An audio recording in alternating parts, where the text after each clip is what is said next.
हरे कृष्ण। आज की श्रीमद् भागवतम क्लास में आपका हार्दिक स्वागत है। आज हम डिस्कस करेंगे भीष्म स्तुति के बारे में।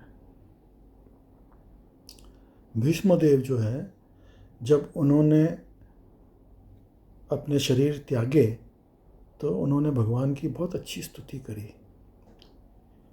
तो भीष्मदेव भगवान के बहुत बड़े भक्त थे और हमको उनकी जीवनी से सीखना चाहिए कि किस तरह से उन्होंने भगवान की स्तुति करी। अब भीष्मदेव को क्या वरदान मिला था? इच्छा मृत्यु का वरदान।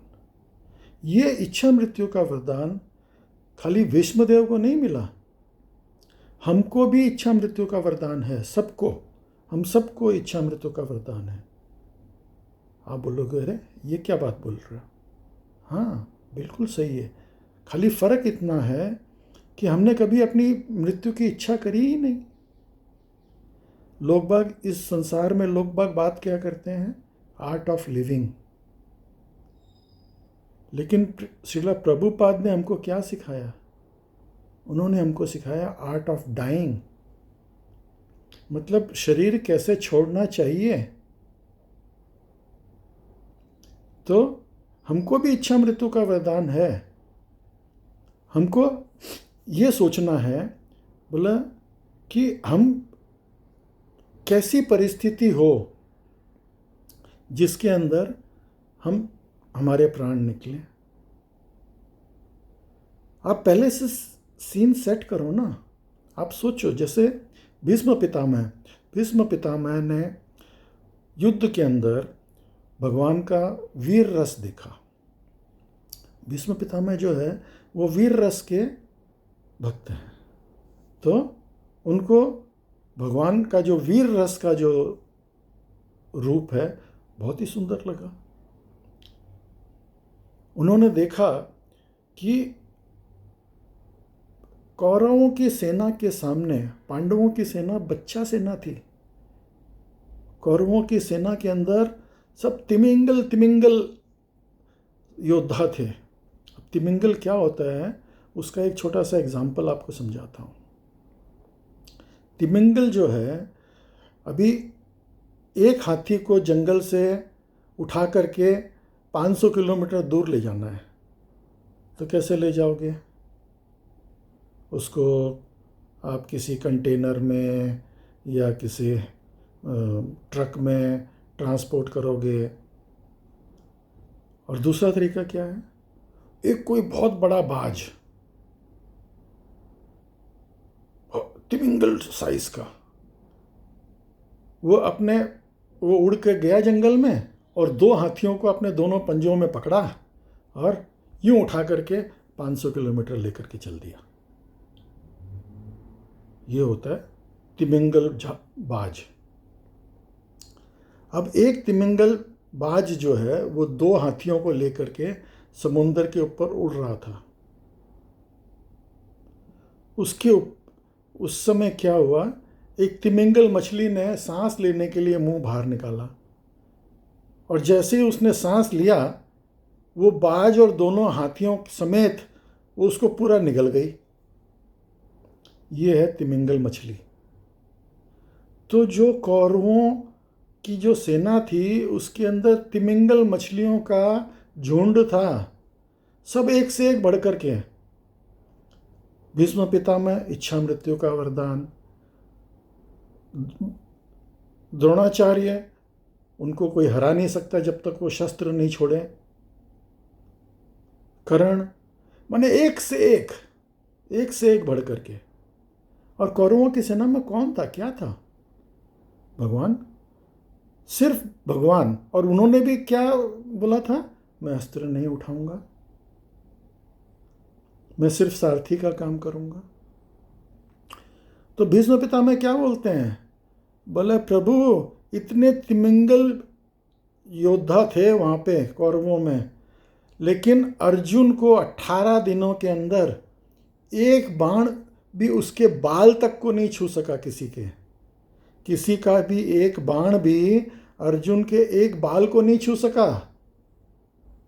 अब आप सोचो, मना जिसको रखे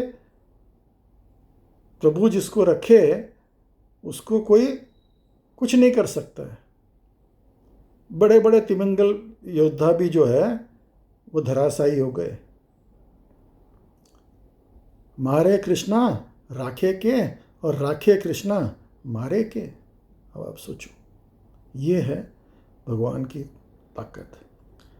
अब उन्होंने प्रण लिया था कि मैं अस्त्र नहीं उठाऊंगा, और भीष्म पितामह ने क्या प्रण लिया? बोला अच्छा आप अस्त्र नहीं उठाओगे, मैं देखता हूं। बोला मैं आपसे अस्त्र उठवा के रहूंगा। तो अब भीष्म पितामह बाण पे बाण, बाण पे बाण। भगवान गुस्से से रथ से कूदे और एक टूटे हुए रथ के चक्के को उठा लिया और भीष्म पितामह की तरफ दौड़े। अब भीष्म पितामह जो है हाथ जोड़ करके बोला प्रभु मैं तो इसी का वेट कर रहा था। तो उस भीष्म पितामह ने इच्छा मृत्यु, उनका इच्छा मृत्यु का वरदान था, तो उन्होंने क्या इच्छा करी? बोला प्रभु जब मैं प्राण त्यागूं तो आप मेरे को इसी वेश में मेरे को दर्शन दोगे। तो हमारे को भी इच्छा मृत्यु का वरदान है, हमको भी इसी तरह से। अभी एक बहुत बढ़िया, बहुत सुंदर भजन है। इतना तो करना स्वामी जब प्राण तन से निकले, श्री गंगा जी का तट हो या वृंदावन का बंसीवट हो, मेरा सांवरा निकट हो जब प्राण तन से निकले। तो अगर हम भगवान से प्रार्थना करें, बोले प्रभु मेरे प्राण निकलते समय मेरे को ये सीन चाहिए। ऐसा नहीं कि आपने मन में सीन सोच लिया कि मेरे प्राण जो है तिरुपति में निकले। अब कोई तो आपसे पूछे चलें तिरुपति, बोला नहीं नहीं अभी नहीं, इतनी जल्दी नहीं। तो आप वही करने से ही घबरा जाओ। आपने सोचा कि माला करते करते मेरे प्राण निकलें, तो फिर आप माला करना ही छोड़ दो। तो ये ऐसा नहीं, आपको हैंकरिंग होना चाहिए कि मेरे को जो इच्छा मृत्यु है मैं उसके निकट पहुंचूं, क्योंकि उस मृत्यु के बाद हमको और कुछ नहीं चाहिए। हम भगवान के पास जा रहे हैं वापस। जो वैष्णव जन हैं वो लोग मृत्यु के बाद भगवान के धाम में जाते हैं, भगवान के पास। वो इस संसार में नहीं रहते। तो हमको भी इच्छा मृत्यु का वरदान है, और ये वरदान हमको भगवान से कब मांगना चाहिए? रोज। और ये नहीं कि सुबह सुबह। अभी जैसे कोई बच्चा जो है, अगर उसको कोई बात अपने माँ बाप से मनवानी हो तो क्या करता है? रात के टाइम पे जब माँ सो रही है तो धीरे से चद्दर में हाथ डाल करके पाँव दबाना शुरू करे। माँ बोलेगी हाँ आज बड़ी सेवा कर रहे हो माँ की। बोला नहीं नहीं माँ। बोला क्या चाहिए, सीधा सीधा बता। तो बोला माँ मेरे सब दोस्त लोग हैं ना, वो घूमने जा रहे हैं कल, तो मैं चला जाऊँ। अब माँ आधी नींद में है और वो उसके पाँव दबा रहा है, तो धीरे धीरे से बोला अच्छा ठीक है चले जाना। तो भगवान को रात में जब आप सहन करा रहे हो, जब आप भगवान की सेवा करके जब आप सुला रहे हैं, तब भगवान से ये बातें करो कि प्रभु मेरे को जो है ये चाहिए। तो इच्छा मृत्यु का वरदान सिर्फ भीष्मदेव को नहीं है, हमको भी है।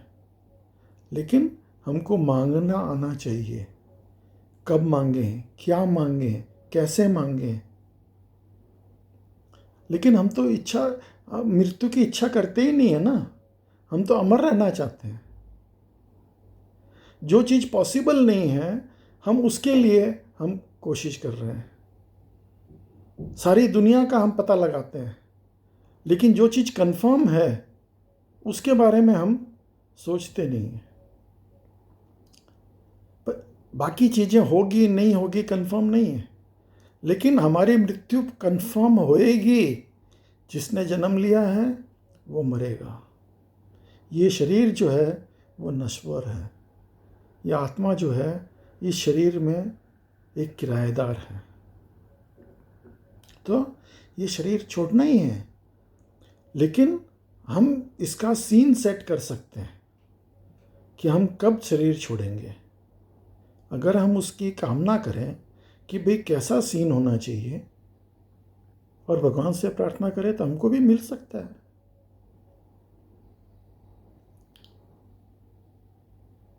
तो ये हमको भीष्म पितामह से सीखना चाहिए कि क्या हमको कामना करनी चाहिए। तो अब भगवान से प्रार्थना करें तो ये नहीं बोला प्रभु आप सारी दुनिया हमको देखने के लिए आएगी, लेकिन आप सच संवर के आना।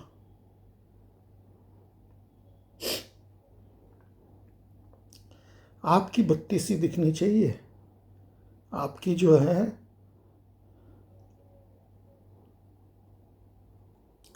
आपकी मधुर मुस्कान दिखनी चाहिए, आपकी मंद मंद, और संग में जो है राधा रानी हो तो बात की क्या है। तो प्रभु से यही प्रार्थना करना है। आज की भगवतम क्लास में आप सब सम्मिलित हुए उसके लिए बहुत बहुत धन्यवाद। हरे कृष्ण।